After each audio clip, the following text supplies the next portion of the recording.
Shalom peuple de Dieu, que Dieu vous bénisse de partout. Nous sommes très contents ce matin de nous revoir encore pour partager la parole de Dieu. Et nous bénissons le Seigneur pour sa grâce. J'aimerais prier avant de commencer la prestation de ce matin. Seigneur, le grand esprit, il t'a plu de nous accorder ta faveur. Toi le véritable Tchafnat Panéa, le grand révélateur. Nous te laissons ces moments. Assiste-nous précieux Dieu et arrose ton peuple. Permets-nous d'annoncer les oracles venant de toi. Dans le nom de Jésus, j'ai ainsi prié. Amen. Toi qui nous suis de partout, je te salue encore au nom de Jésus. Comme il a été demandé de faire la continuité du thème qui a été dit la fois passée. Mais ce matin, on m'a dit de parler plus sur la démangeaison. On fera ce que le peuple nous a demandé par la grâce de Dieu pour arroser le peuple de Dieu. Sans plus tarder, nous prenons les Écritures. 1 Timothée chapitre 4, le premier verset, je lis au nom de Jésus. Je t'en conjure devant Dieu et devant Dieu qui doit juger le vivant et le mort, au nom de son apparition et de son royaume. Prêche la parole. Insiste à toute occasion favorable ou non. Reprend, censure, exhorte avec toute douceur en instruisant. J'aime ça. Car il viendra un temps où les hommes ne supporteront pas la saine doctrine, mais ayant la démangeaison. Si tu suis avec moi, j'aimerais que tu soulignes là. Ayant la démangeaison d'attendre de choses agréables, ils se donneront une foule de docteurs selon leurs propres désirs, détourneront l'oreille de la vérité et se tourneront vers le fable. Mais toi, sois sobre en toutes choses, supporte les souffrances, fais l'œuvre dans l'évangéliste, remplis bien ton ministère. Parole du Seigneur. Ici, c'est l'apôtre Paul qui parlait à Timothée comme un père qui parle à son fils, comme un maître qui parle à son disciple. Je vais encore rajouter comme un père qui laisse l'héritage à son fils. Parce que tout maître ou tout disciple ou tout père, il a toujours besoin à ce que demain, quand il ne sera pas là, que la suite s'efface. Et l'apôtre Paul parlait à Timothée. Malgré que Timothée vivait dans un temps où les choses étaient difficiles. Mais l'apôtre Paul, en parlant à Timothée, l'apôtre Paul voulait que Timothée ne vive pas comme tout le monde, mais que Timothée vive comme le ciel. Voilà pourquoi moi je crois et j'affirme, même si tout le monde vive comme tout le monde, moi et toi, on ne peut pas vivre comme tout le monde. On peut vivre différemment parce que Paul instruisait en Timothée. Mais j'aime ces versets, parfois ça me fait peur. Il dit parle, insiste, censure, je t'en conjure, car il viendra un temps. Bien-aimés, nous avons étudié, selon le français, le temps, c'est défini dans des minutes, des secondes, tout ça vous connaissez. Mais selon la pensée de Dieu, le temps c'est les années, les époques et les saisons. Mais il disait à Timothée, viendra un temps où les hommes ne supporteront pas la saine doctrine. La saine doctrine est à respecter. La saine doctrine est à supporter. La saine doctrine est à ne pas modifier. Quand on modifie la saine doctrine, bien aimé, on a un problème sérieux. Et l'apôtre Paul disait à Timothée que les gens ne supporteront pas la vérité, mais les gens auront la démangeaison. En lingala, mukusa. J'ai eu des questions. Oh, mukusa, je vais définir ça. La démangeaison, par définition, ce sont des envies charnelles qui poussent l'homme à détourner son oreille de la vérité. En d'autres termes, c'est l'envie immodérée de faire une chose. Donc c'est une chose, quand tu le fais, ça te détourne à la parole de Dieu.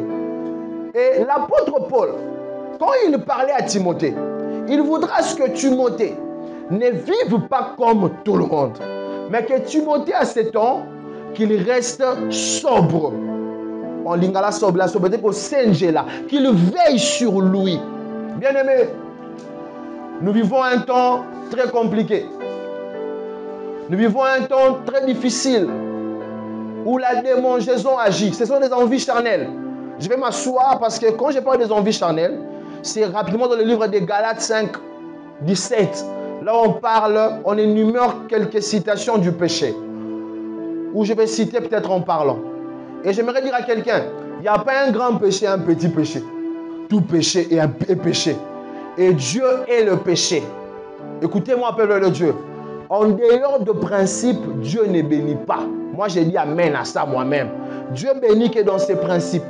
À chaque fois que les enfants d'Israël cherchaient à déplaire Dieu, Dieu ordonnait aux ennemis de frapper.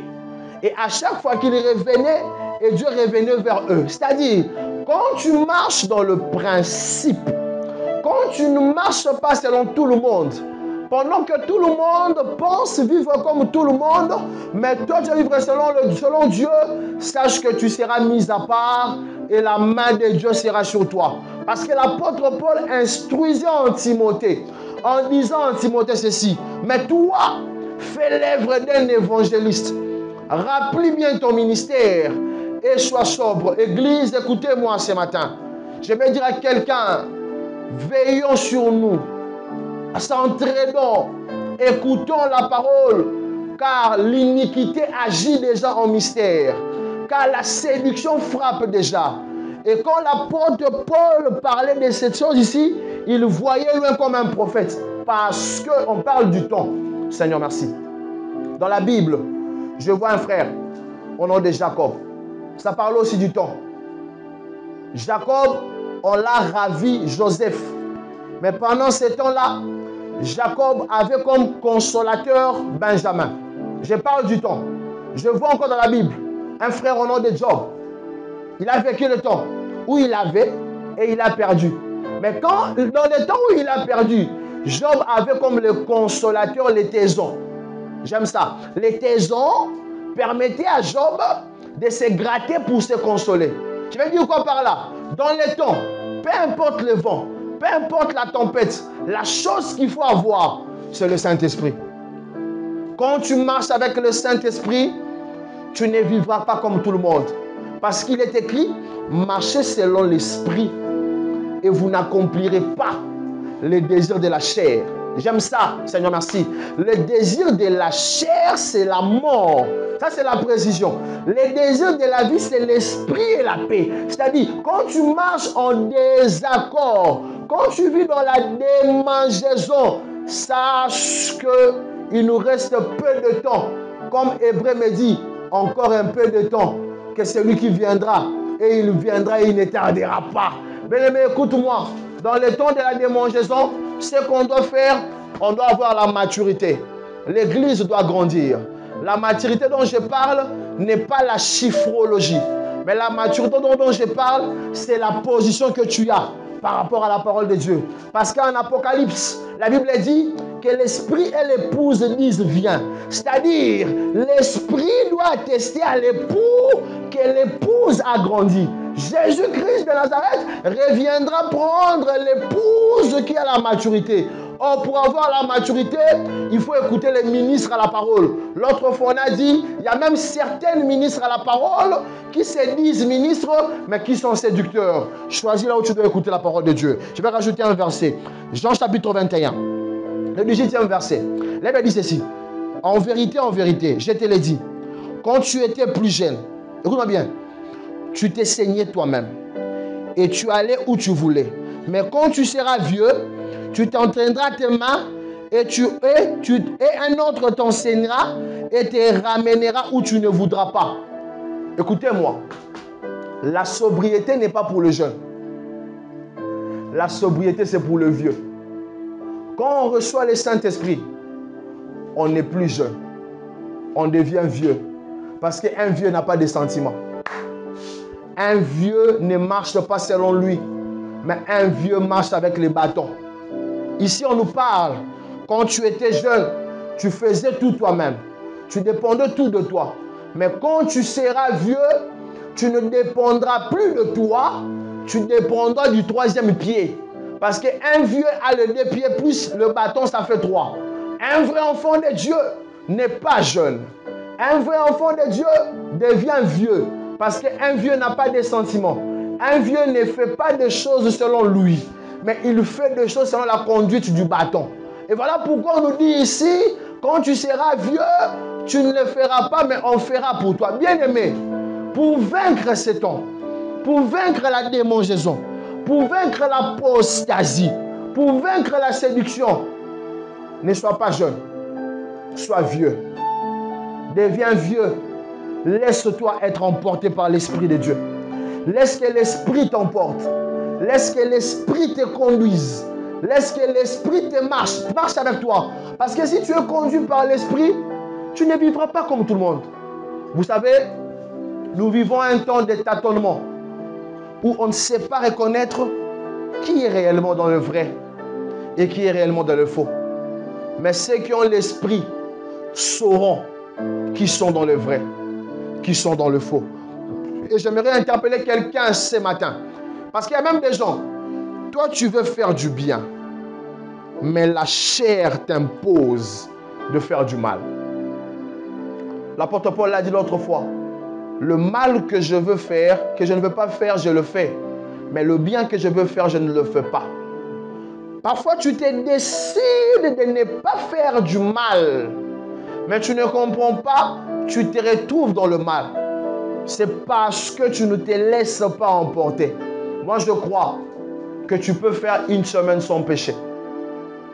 Moi, Enoch, je crois que tu peux faire toute une année sans péché et toute une vie sans péché. D'ailleurs même, je vais préciser, un enfant de Dieu ne pêche pas, mais un enfant de Dieu bronche. Il commet des erreurs. Le péché pour de païens. Nous, nous bronchons. La Bible dit, nous bronchons tantôt d'une manière, tantôt d'une autre. Mais si tu arrivais de broncher, de commettre les erreurs, c'est comme si quelqu'un qui courait, non? Tu peux avoir un problème, tu tombes, relève-toi facilement.